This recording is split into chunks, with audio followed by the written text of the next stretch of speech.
আসসালামু আলাইকুম। আমি মোহাম্মদ রেজাল হলাদার আপনাদের সাথে আছি প্রতি মাসে ক্রিকেট বিশ্লেষণ নিয়ে। ইনিংস ব্যবধানে জিতে সিরিজে এগিয়ে রইল বাংলাদেশ। আপনারা জানেন বাংলাদেশ ও আয়ারল্যান্ডের মধ্যকার দুটি টেস্টের প্রথম টেস্টে বাংলাদেশ ইনিংস ব্যবধানে জিতে সিরিজে এগিয়ে রইল। তাইজুল ইসলামের বলটা বেরি ম্যাকাথির প্যাড ছুঁয়ে জমা পড়ে লিটন দাসের গ্লাভসে। আউট নিয়ে ছিলেন বেশ আত্মবিশ্বাসী লিটন। স্লিপে দাঁড়ানো বাংলাদেশ অধিনায়ক নাজমুল হোসেন রিভিউ নেন সময় শেষ হওয়ার কয়েক সেকেন্ড আগে। ক্রিকেটারদের জটলার চোখটাও সঙ্গে সঙ্গে চলে যায় স্টেডিয়ামের বড় স্ক্রিনে। সেখানে লাল রঙে লেখা ওঠে আউট। সিলেট টেস্ট আজ চতুর্থ দিনে দ্বিতীয় ইনিংসে আয়ারল্যান্ডকে 254 রানের অল আউট করে বাংলাদেশ জিতেছে ইনিংস ও 47 রানে। বাংলাদেশের প্রথম ইনিংসে 587 রান করে 301 রানের লিড নেওয়ার পরই জয় নিয়ে সংশয়টা প্রায় দূর হয়ে গিয়েছিল। তৃতীয় দিন শেষে বিকেলে আয়ারল্যান্ডের দ্বিতীয় ইনিংসে 5 উইকেট হারিয়ে ফেলার পর কাজটা হয়ে গিয়েছিল আরও সহজ। আর যতক্ষণ লাগবে জিততে, এই প্রশ্নের উত্তর মেলাতে শেষ পর্যন্ত প্রায় 1.5 সেশন লেগে গেছে বাংলাদেশের। আজ দিনের তৃতীয় বলেই তাইজুল ইসলামের বলে আঙ্গুল তোলেন আম্পায়ার, কিন্তু রিভিউ সিদ্ধান্ত বদলে যায়। মেহেদী হাসান মিরাজ বলে স্লিপে দাঁড়িয়ে ক্যাচ ছেড়ে আঘাত পান বাংলাদেশের অধিনায়ক নাজমুল হাসান ও তাতে জয়ের অপেক্ষা দীর্ঘায়িত হয় বাংলাদেশের। ম্যাক ব্রাইনের সঙ্গে হ্যামফিশের 31 রানের জুটি ভাঙতে তাইজুলের হাত ধরে, কিন্তু তাতেও বাংলাদেশ জয়ের নাগালটা ঠিকঠাক পাচ্ছিল না। আম্পায়ারের দেওয়ার সিদ্ধান্ত রিভিউ বারবার বদলে যাচ্ছিল। মিরাজের এক ওভারই দুবার রিভিউ নিয়ে বাঁচেন এন্ডি ম্যাকব্রাইন। প্রথম সেশনে রিভিউ নিয়ে আউটের সিদ্ধান্ত বদলান বল বার্নিরও। আয়ারল্যান্ডের ব্যাটসম্যানরা যেন হাল ছাড়ছিলেন না। বাংলাদেশের জন্য অপেক্ষাটা বাড়িয়ে দেন ম্যাকব্রাইন। আয়ারল্যান্ডকে এক পাশ থেকে টেনে তোলার চেষ্টা করেন তিনি। ম্যাকব্রাইন ব্যাটিং দেখে মনে হচ্ছিল আয়ারল্যান্ড কি ইনিংসটা হারাও এড়িয়ে ফেলবে। 52 রান করা ম্যাকব্রাইন হাসান মুরাদের হাতে ক্যাচ বানিয়ে সেই অনিশ্চয়তা দূর করে নাহিদ রানা। আয়ারল্যান্ডের অল আউট অপেক্ষাটা আরেকটু বাড়ে ম্যাকার্থির সঙ্গে নেইলের 54 রানের জুটিতে। সেটিরও অবসান হয়েছে তাইজুল ইসলাম ও হাসান মুরাদের হাত ধরে। বাংলাদেশের দলে এই দুই বাঁহাতি স্পিনার মিলে দ্বিতীয় ইনিংসে নিয়েছে 7 উইকেট। তাতে টেস্ট ক্রিকেটের নিজেদের ইতিহাসের চতুর্থ ইনিংসের ব্যবধানে জয় নিশ্চিত হয় বাংলাদেশের। সিলেট টেস্টের পুরো সময়টাই বাংলাদেশ তেমন কোনো চ্যালেঞ্জের মুখে ফেলতে পারেনি আয়ারল্যান্ড। ম্যাচের শুরু থেকে নিজেদের নিয়ন্ত্রণের প্রতিষ্ঠা করা বাংলাদেশ শেষ পর্যন্ত সহজ জয়ও পেয়েছে। এর মাঝে কিছু ব্যক্তিগত প্রাপ্তিও যোগ হয়েছে। ওপেনার মাহমুদুল হাসান 171 রানের ইনিংসের প্রত্যাবর্তন গল্প লিখেছেন। নাজমুল হোসেন শান্ত পেয়েছেন অধিনায়ক হিসেবে তার চতুর্থ সেঞ্চুরি। প্রথমবারের মতো 80 রান পেয়েছেন বাংলাদেশের প্রথম 4 ব্যাটসম্যানরাই। অভিষেকে আলো ছড়িয়েছেন হাসান মুরাদও। ব্যাট বলে বাংলাদেশ দাপট দেখিয়ে সিরিজে এগিয়ে গেল 1-0 ব্যবধানে। আগামী 19 নভেম্বর মিরপুর দ্বিতীয় টেস্ট। সংক্ষিপ্ত স্কোর আয়ারল্যান্ড 286 ও 254, ম্যাকব্রাইন 52, স্টার্লিং 43, বলবানি 38, মুরাদ 60 রানে 4 উইকেট, তাইজুল ইসলাম 84 রানে 3 wicket. Bangladesh score 587/8 wicket declare করেছে। ফলাফল বাংলাদেশ ইনিংস ও 47 রানে জয়ী। ম্যাচ সেরা মাহমুদুল হাসান জয় এবং সিরিজ 2 ম্যাচের সিরিজে 1-0 এগিয়ে রইল বাংলাদেশ। সুপ্রিয় দর্শক, এই খেলাটা উপভোগ করে আপনাদের কেমন লেগেছে? আর আমি আপনাদের সমস্ত স্কোরগুলো আপনাদের জানিয়ে দিছি। সুপ্রিয় দর্শক, সে পর্যন্ত আমার সঙ্গে থাকুন। তবে আপনারা জানেন যে বাংলাদেশ টেস্ট ক্রিকেটে অত্যন্ত দারুণ পারফরমেন্স করে, কিন্তু এই জয়টা তারা ছিনিয়ে নিয়েছে এক প্রকার আয়ারল্যান্ডের কাছ থেকে। যদিও আয়ারল্যান্ড এত বড় শক্তিশালী দেশ না, তারপরও আমি যতটুকু মনে করি তাতে মনে হয় আয়ারল্যান্ড খুব ভালো খেলেছে। আসেন আগে আয়ারল্যান্ড প্রথম ইনিংসে রান করেছে, আপনারা জানেন যে সব কয়টি উইকেট হারিয়ে 286। বল বানি তিনি 4 বলে 0 রান করেছেন এবং পি স্টার্লিং তিনি 76 বলে 60 রান করেছেন। 4 মিচেল তিনি 129 বলে 59 রান করেছেন। ট্র্যাক্টর তিনি 6 বলে 1 রান করেছেন। চ্যাম্পার তিনি 94 বলে 44 রান করেছেন।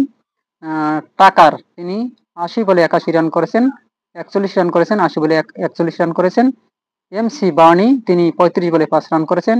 তারপর জেনেল তিনি 60 বলে 30 রান করেছেন। এমসি কার্টি তিনি 64 বলে 31 রান করেছেন। হাম্পেথার তিনি 2 বলে 0 রান করেছেন এবং কার্টিং ইয়ং তিনি 4 বলে 6 রান করেছেন। এক্সট্রা রান দিয়েছে বাংলাদেশ 9।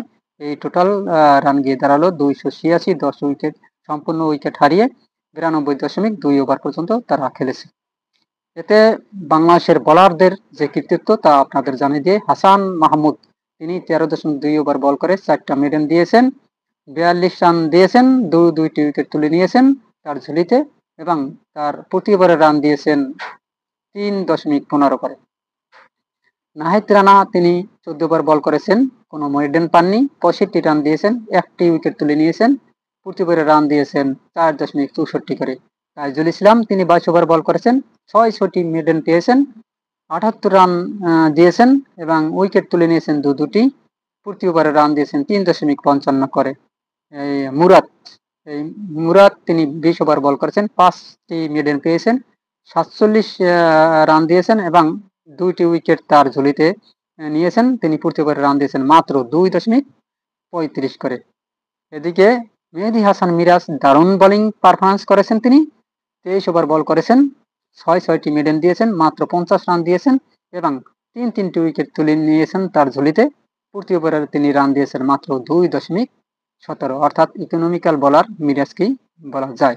এবার আসি আপনার দ্বিতীয় ইনিংসে, প্রথম ইনিংসে বাংলাদেশের পারফরমেন্স নিয়ে কে কত রান করেছে। সুপ্রিয় দর্শক, এখানে মাহমুদুল হাসান জয় তিনি 286 বলে 171 রান করেছেন, অর্থাৎ তিনি 14টা 4 ও 4টা ছক্কা মেরেছেন। তার স্ট্রাইক রান রেট 59.79। তারপর হচ্ছে সাদমান ইসলাম তিনি 104 বল খেলে দারুণ একটা ইনিংস খেলেছেন, তিনিও 80 রান করেছেন, 9টা 4 একটা ছক্কা, তার strike run rate 76.92। Mominul Haque তিনি 132 বলে 82 রান করতে সক্ষম হয়েছেন, 5টা 4 ও 2টা ছক্কা মেরেছেন, তার strike run rate 62.12। Najmul Hossain Shanto দারুণ একটা ইনিংস খেলেছেন, 114 বলে 100 রান করেছেন, 14টা 4, কোনো ছক্কা মারতে পারেনি তিনি, তার strike run rate 87.72। Mushfiqur Rahim 52 বল খেলেছেন, 23 রান করেছেন, 3টা 4, কোনো ছক্কা মারতে পারেনি, তার strike run rate 44.23। Liton Kumar Das তিনিও দারুণ একটা ইনিংস খেলেছেন, 66 বলে 60 রান করেছেন, 8টা 4, একটা ছক্কা, তার স্ট্রাইক রান রেট 90.91। মেহেদী হাসান মিরাজ 33 বল খেলেছেন, 17 রান করেছেন, 2টা 4, কোনো ছক্কা মারতে পারেনি, তার স্ট্রাইক রান রেট 51.52। এবং হাসান মুরাদ তিনি 26 বল খেলেছেন, 16 রান করেছেন, তিনি একটা দারুণ নক খেলেছেন, 4টা 4 করেছেন, ছক্কা মারতে পারেনি, স্ট্রাইক রান রেট 61.54। এবং হাসান মাহমুদ তিনি 28 বল খেলেছেন, তিনিও একটা দারুণ ইনিংস খেলেছেন, 13 রান করেছেন, 2টা 4 মেরেছেন, ছক্কা মারতে পারেনি, তার strike run rate 46.43। Nahid Rana তিনি 6 বল খেলেছেন, 4 রান করেছেন, একটা 4 মেরেছেন, ছক্কা মারতে পারেনি, তার স্ট্রাইক রান রেট হয়েছে 66.67। এক্সট্রা রান হয়েছে বাংলাদেশে 21। আপনারা জানেন যে নো বল একটা, ওয়াইড 6টা এবং বাই রান হয়েছে 10 এবং লেগ বাই হয়েছে 4। এই টোটাল রান গিয়ে দাঁড়ালো 587। 8 উইকেটে 141 ওভার পর্যন্ত বাংলাদেশ খেলতে পেরেছে। সুপ্রিয় দর্শক, এই ছিল বাংলাদেশের এবং আয়ারল্যান্ডের মধ্যকার যে খেলা, সেই খেলার রানের স্কোরগুলো আপডেটগুলো আপনাদের জানিয়ে দিলাম। এবার আসি দ্বিতীয় ইনিংসে কি করেছে অর্থাৎ দ্বিতীয় ইনিংসে আয়ারল্যান্ড মাত্র 254 রানে সব কয়টি উইকেট হারিয়ে ফেলেছে। স্টার্লিং তিনি করেছেন 59 বলে 43 রান এবং তিনি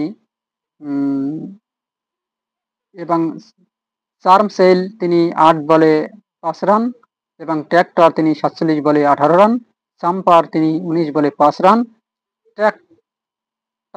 টাকার তিনি 20 বলে 9 রান, এমসি বার্নি তিনি 106 বলে 52 রান, তারপর হচ্ছে হোম পেয়ার্স তিনি 18 বলে 16 রান এবং বাল বার্নি তিনি 63 বলে 38 রান এবং জেএনএল তিনি 52 বলে 36 রান এবং এমসি কার্টি তিনি 27 বলে 25 রান এবং ইয়ং 2 বলে 0 রান, এক্সট্রা রান দিয়েছে বাংলাদেশ 7, টোটাল রান গিয়ে দাঁড়ালো 254। সব কয়টি উইকেট হারিয়ে 70.2 ওভার পর্যন্ত তারা খেলতে পেরেছে। অর্থাৎ বাংলাদেশের টোটাল রান 587 তারা ছুঁতেই পেরেনি। অর্থাৎ বাংলাদেশ দ্বিতীয় ইনিংসে আর নামা লাগেনি, মাত্র 47 রানেই বাংলাদেশ জয়লাভ করেছে। অর্থাৎ ডে 4-এ সিজন 2-তে এই ছিল খেলার স্কোর আপডেটগুলো আপনাদের জানিয়ে দিলাম। সুপ্রিয় দর্শক, কেমন লেগেছে অবশ্যই যদি ভালো লেগে থাকে আমার চ্যানেলটি সাবস্ক্রাইব করুন। এরকম নতুন নতুন ভিডিও পেতে আমার চ্যানেলটি সাবস্ক্রাইব করে বেল বাটন অন করুন এবং ভিডিওটি লাইক ও শেয়ার দিয়ে সবার মাঝে ছড়িয়ে দিন। আজ এ পর্যন্তই। আসসালামু আলাইকুম ওয়া রাহমাতুল্লাহি ওয়া বারাকাতুহু।